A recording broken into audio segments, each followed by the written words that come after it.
사도 바울이 사역과 사명의 현장에서 그리고 믿음 생활의 연속에서 그가 만난 다양한 하나님의 모습 중에서 당시 초대교회와 성도들에게 그리고 오늘을 살아가는 우리들에게 강하게 전해주는 그가 가슴 깊이 만난 하나님은 위로의 하나님이었습니다. 감당해야 할 사명과 사역의 연속 속에서 믿음으로 살아가야 하는 매 순간 속에서 사도 바울은 권능의 하나님과 능력의 하나님만큼이나 위로의 하나님이 절실하게 필요하였습니다.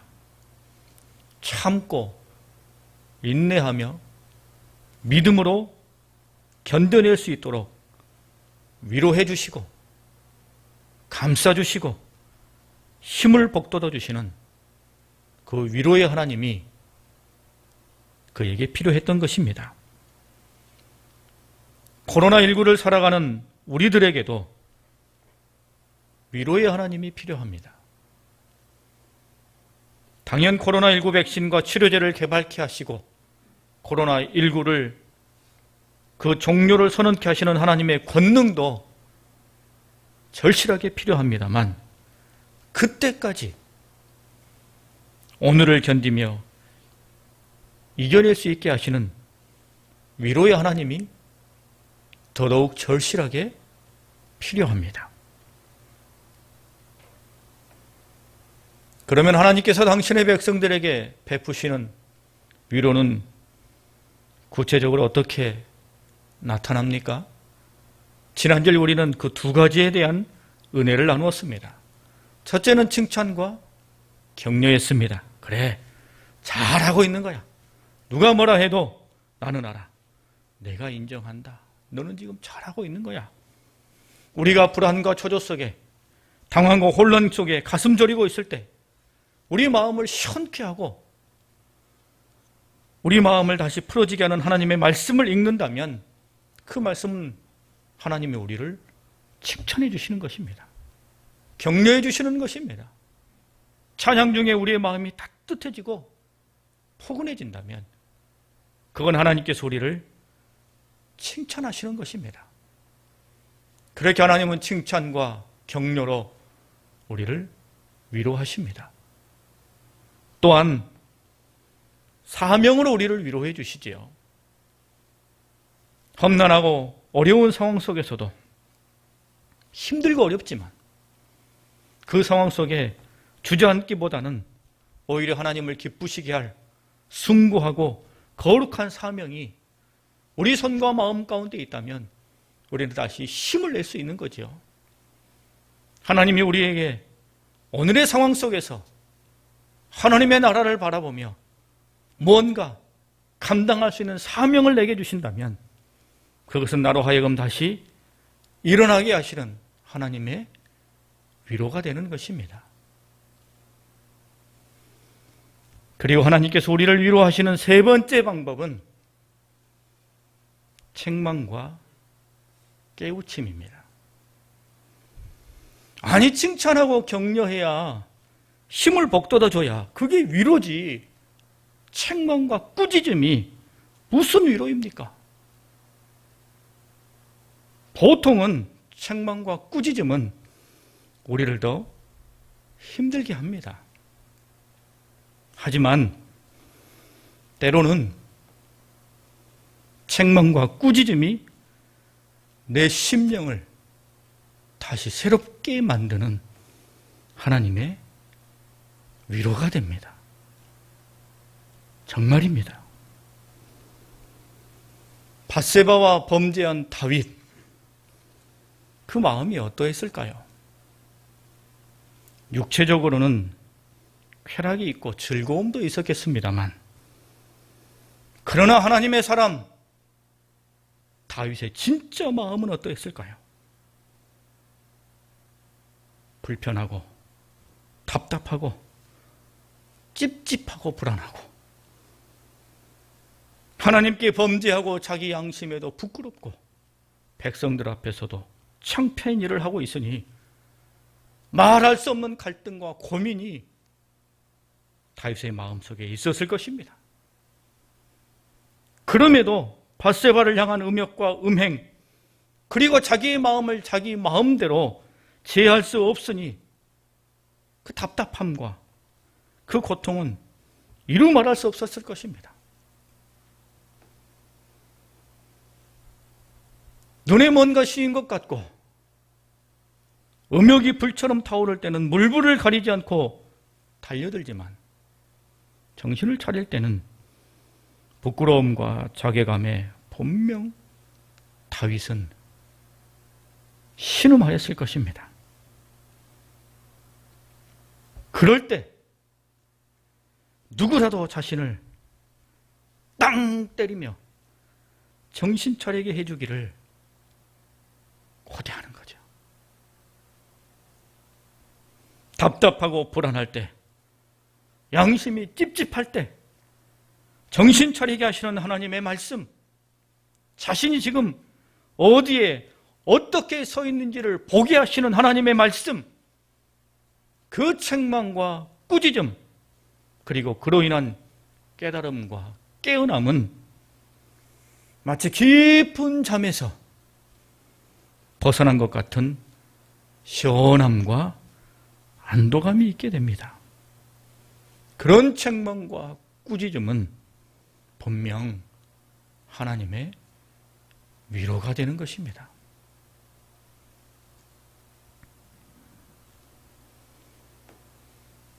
우리도 죄악 가운데 행하며 뭔가 어두운 것에 우리의 마음을 빼앗겼을 때는 마냥 그것이 좋은 것 같이 달려갑니다.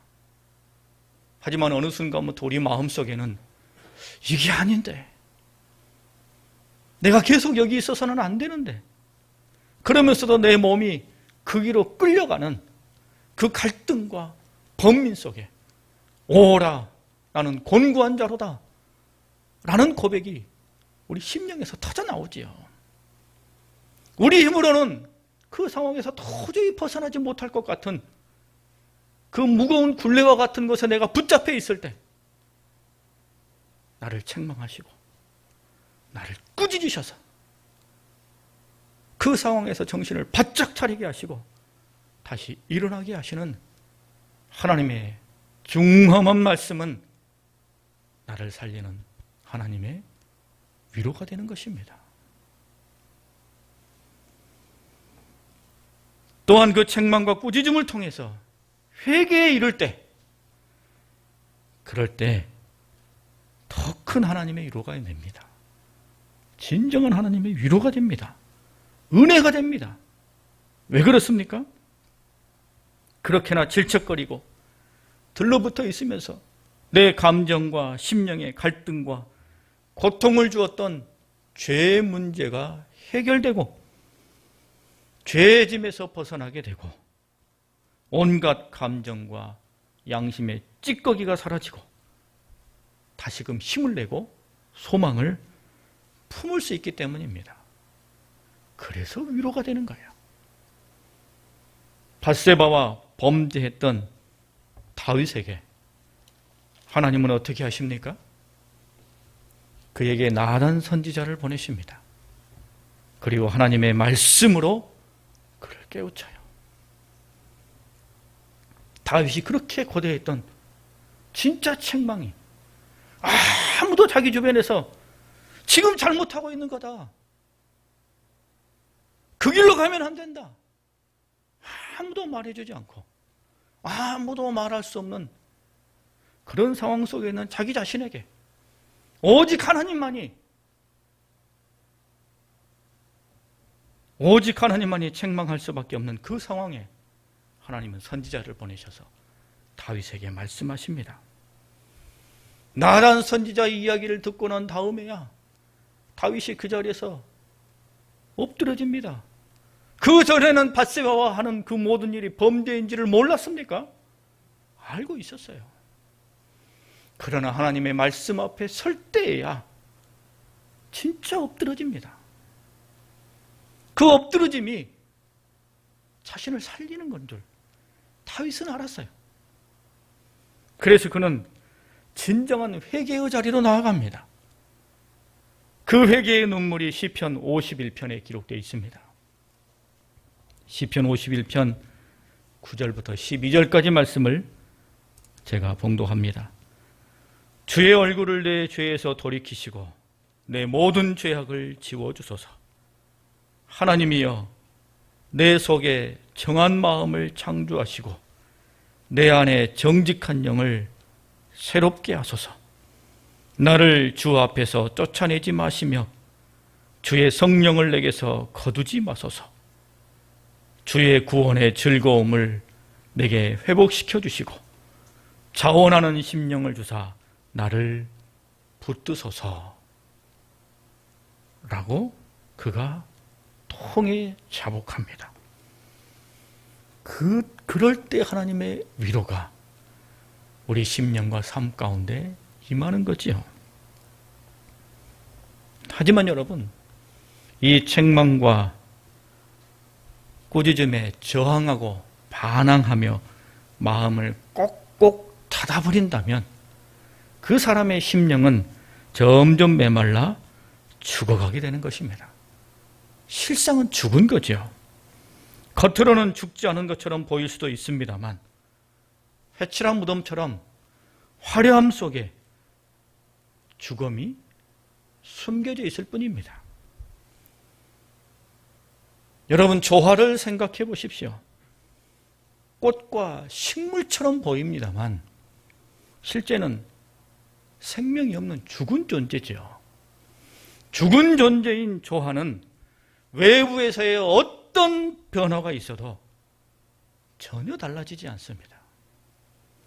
비가 쏟아지고 햇볕이 비치고 바람이 불어도 전혀 조화는, 죽어버린 조화는 변화가 없습니다. 죽었기 때문이죠. 심령이 죽어 있으면 하나님의 말씀이 폭포수처럼 쏟아져도 그냥 그대로일 뿐입니다. 하지만 살아있는 식물은 어떻습니까? 외부의 자극과 변화에 반응하여 자라고 꽃을 피우고 열매를 맺게 됩니다. 멀리 볼 것도 없습니다. 비가 온 뒤에 햇볕에 나뭇잎이 반짝반짝 빛나는 것을 보면 알 수 있지요. 살아있기에 생수를 빨아올리고 햇볕을 받아들인 거예요.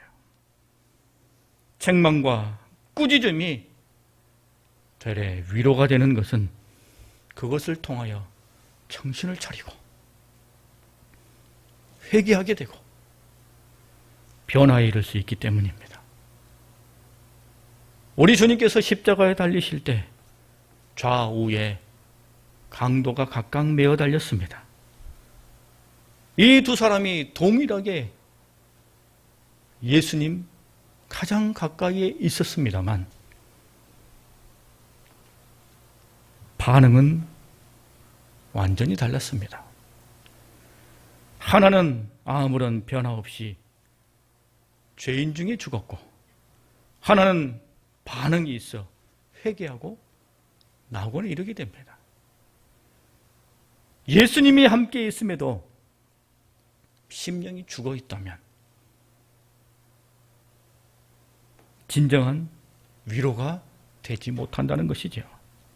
여러분, 우리가 힘들고 어려울 때 책망과 꾸짖음의 말씀은 더더욱 우리를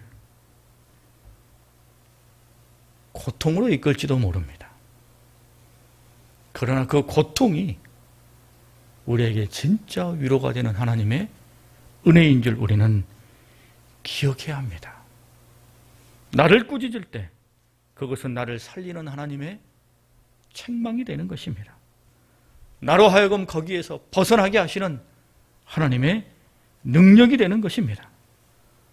위로는 무조건 잘했다, 달콤하고 부드럽고 넉넉한 말로 품어주기만 하는 것이 아닙니다. 때로는 책망과 꾸짖음에서도 우리는 위로를 얻는 것입니다. 오늘 주님의 말씀 속에서, 이 한 주간 주님의 말씀 속에서 지난 한 주간 주님의 말씀 속에서 우리의 양심을 괴롭게 한 것이 있다면 내게 베푸시는 하나님의 위로로 우리는 받아들여야 할 것입니다. 네 번째는 예수님이 곧 위로입니다. 널리 알려진 유명한 간증이 있죠.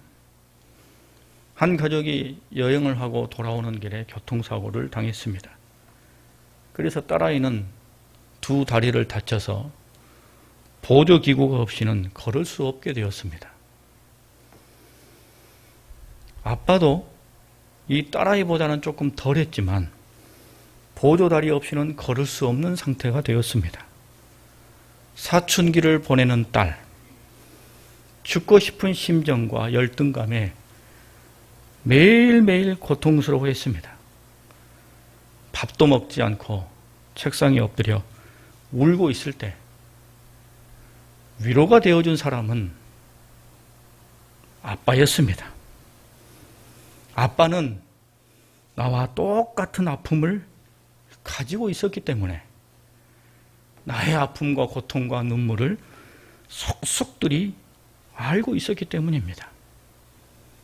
그 아빠의 위로와 사랑으로 이 딸은 무사히 사춘기를 마치고 대학에 입학하게 되었습니다. 대학을 입학하는 입학식 날, 아빠는 이 딸아이를 바라보면서 참 자랑스럽다고 그렇게 눈물을 흘렸습니다. 그런데 입학식을 마치고 나오는 길에 긴박한 상황이 벌어졌습니다. 차도로 어린아이 하나가 뛰어든 거예요. 그걸 바라본 이 아빠가 보조다리도 없이 전속력으로 달려가서는 그 아이를 구해내는 거예요. 이 모습을 이 딸아이가 봅니다. 그리고 옆에 서 있는 엄마에게 묻습니다. 엄마, 봤어? 엄마 봤어? 아빠가 두 다리로 달렸어. 그러자 엄마가 이야기해 줍니다. 언젠가는 너도 알게 되리라 생각했다. 아빠는 사실 보조다리가 필요 없는 정상이냐. 아빠는 그때 팔만 다치셨어. 그런데 지난 4년 동안 보조다리를 짚고 다닌 것은 같은 아픔을 가져야만 사랑하는 딸을 위로할 수 있었기 때문이야.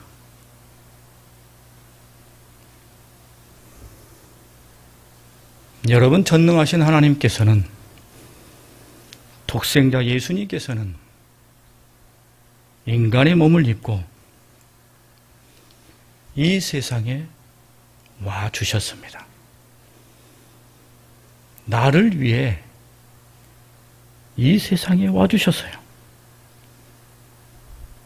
내 죄를 대신 지시고 죄사함과 구원을 주시기 위해 인간의 몸으로 우리에게 와 주셔서 우리의 연약함도, 우리의 부족함도, 우리의 고통과 아픔도, 눈물도 친히 다 아심으로 예수님이 곧 우리에게 위로가 되어 주십니다. 그래서 우리는 예수님의 이름만 떠올려도, 예수님만 생각해도 위로가 됩니다. 나 같은 사람을 위해서 예수님이 인간의 몸을 입고 내 죄를 위해 십자가 지시기 위해 이 세상에 와주셨다는 사실만으로도, 그것만 생각해도 우리에게는 위로입니다. 감격이요, 눈물입니다. 우리 주님이 우리에게는 가장 큰 위로가 되는 것이죠.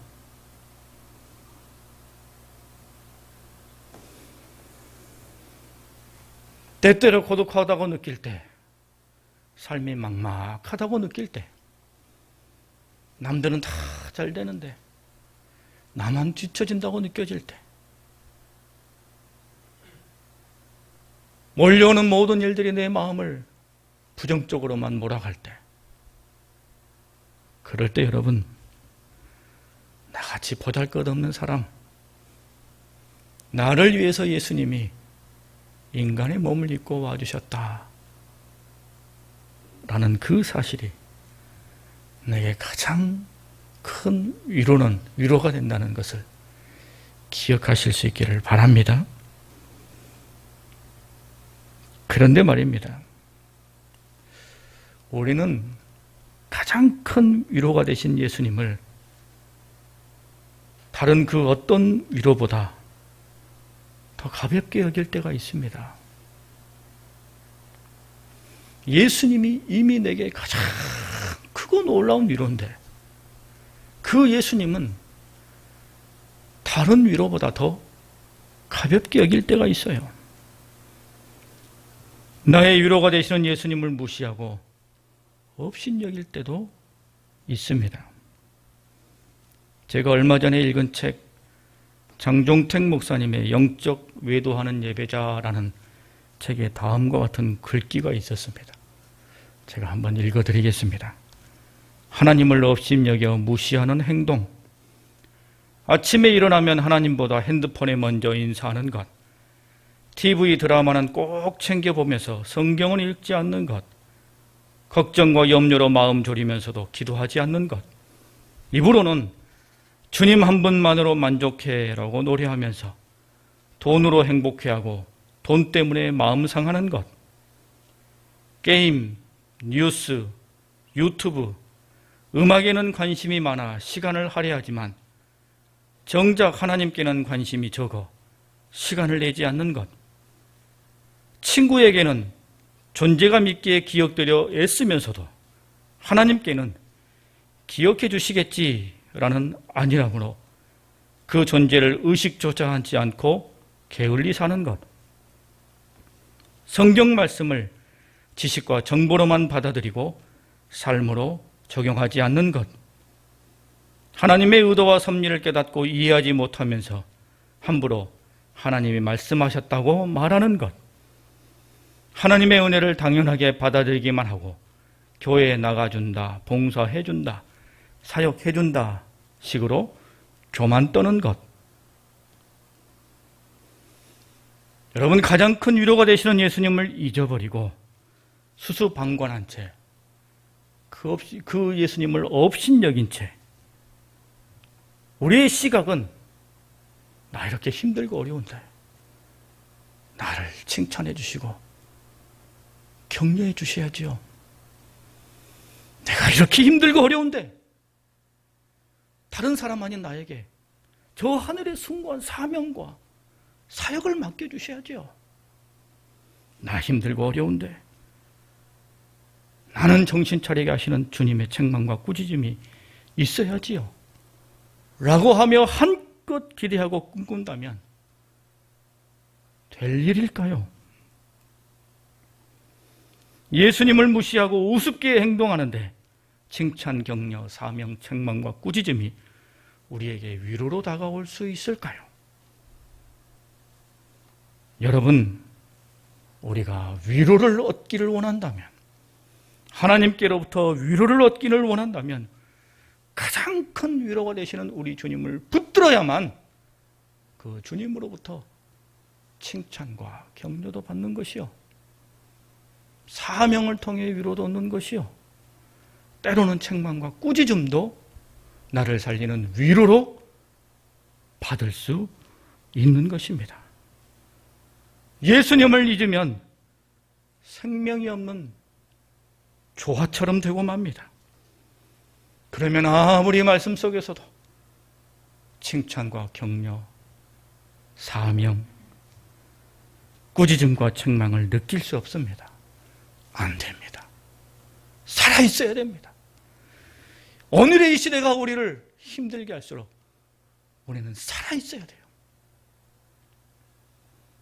주님이 내게 있어서 우리 주님만이 내게 큰 위로가 된다는 사실을 기억하는 것을 통해 내 연약함 중에도 나를 칭찬하시고 격려하시는 그 하나님의 놀라운 위로, 나를 충성되이 여기사 내게 사명을 맡기시는 주님의 그 큰 위로, 죄악 중에도 멸망할 것으로 치부하지 아니하시고 다시 살리시기 위해서 나를 책망하시고 꾸리시는 주님의 그 큰 위로를